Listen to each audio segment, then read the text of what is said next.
Hi everyone, this is Robin, and today I am going to make a project using the French Manor Cricut cartridge. Now this cartridge is only available to those who have joined the Cricut Circle or are joining the circle now, and you can just go to, I believe just Cricut.com and click on the little Cricut Circle at the top right and find out how to join the Cricut Circle. I am going to use just this really simple chandelier right here. There's no layers.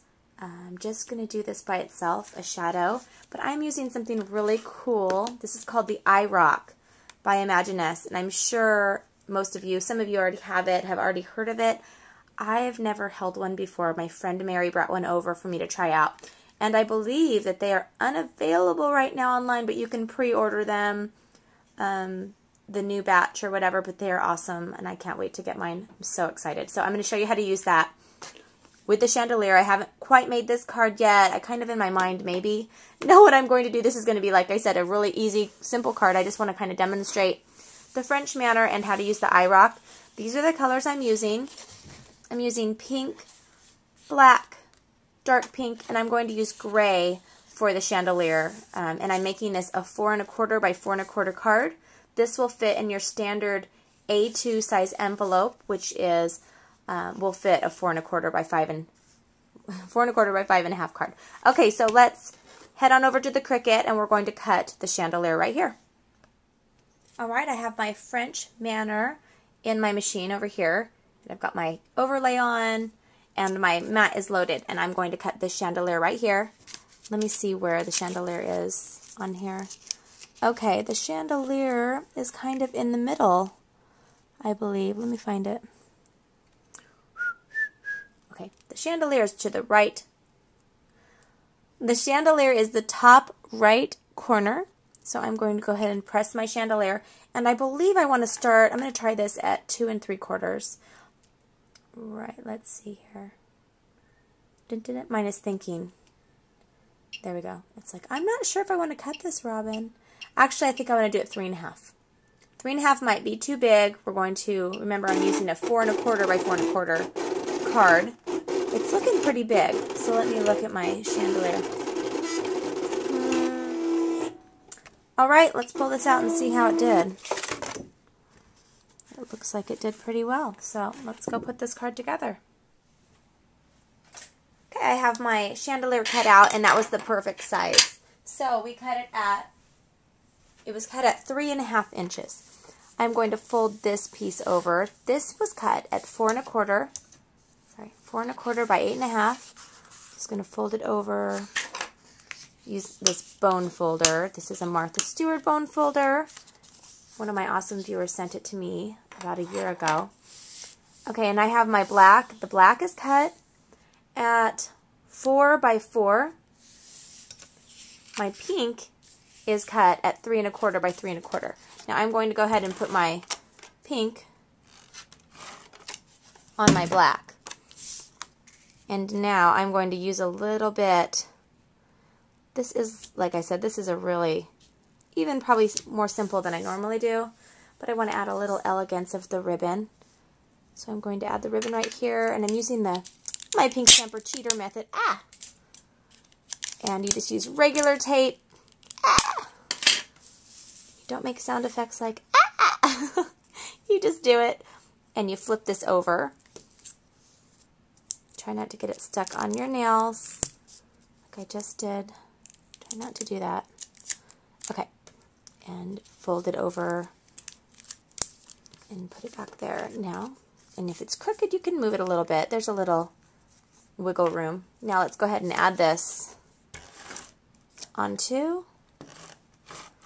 the dark pink cardstock. Oops. Whoops, I'm just, you know, what do they call it? I'm peanut butter fingers. Is that the right word? Fingers are all wiggly today. Okay, now I'm going to add this right here. Isn't that pretty? Now, I want to add the iRocks on first. So let's go ahead and do the iRock. Now, I was just taught this quickly yesterday, so I'm going to see if I do it right.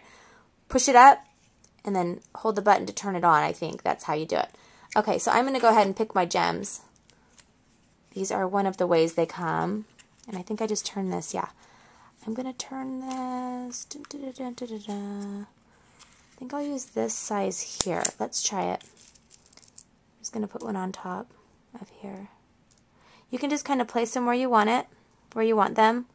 Or they have little, you know, sticky things you can use. Well, they're not sticky, but they help you hold the gem. Okay, now you just push it while the light's on. Whoops. Push it. I'm going to zoom in for you. Try not to move my gem. Zoom, zoom. And all I do is put this on here, and it's very hot. So just for a few seconds, 1, 2, 3, 4, 5, 6. That wasn't right. You gotta do it the right way, or it's not going to work. That's why I love doing these videos, because we get to figure this out together, and you guys get to see all my mistakes. Ah! Okay. I did this last night. I'm going to do it today. Okay. I'm going to put this on here.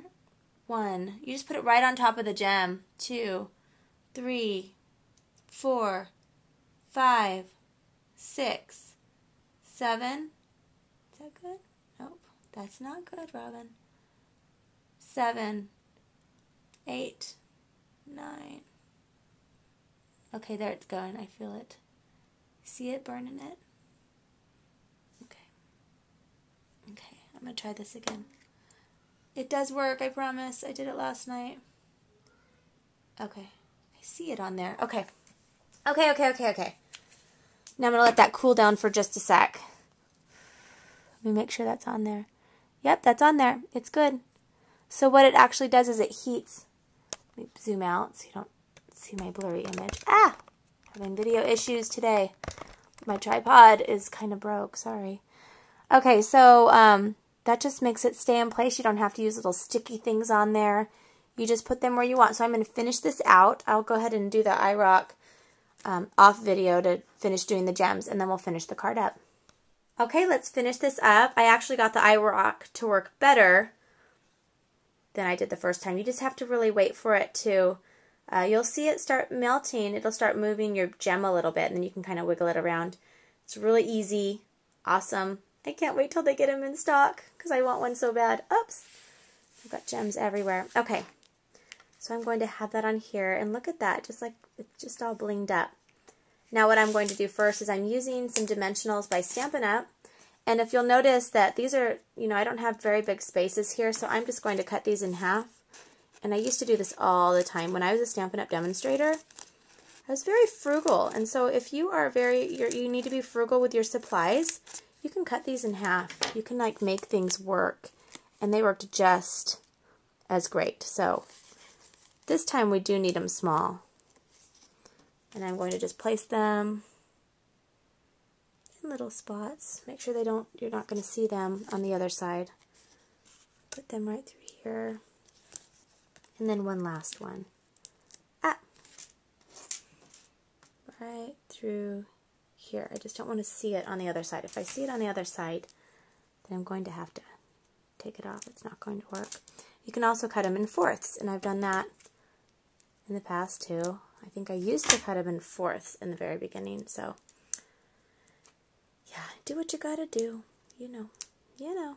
Okay, take this off, these off, speed this part up. Alright, now we're going to add our awesome chandelier, and there are other cartridges that have chandeliers too, so don't fret. I think the Heritage one does. Is my, oh, I'm like, wait a minute. Okay, I'm going to put it right here. And I thought this would be just a great Thinking of You card, so I'm going to use Thinking of You, and this is from my Pink Stamper Stamps. This is from my very first stamp set, and it's called Everyday Occasions, and you can check that out on my products page.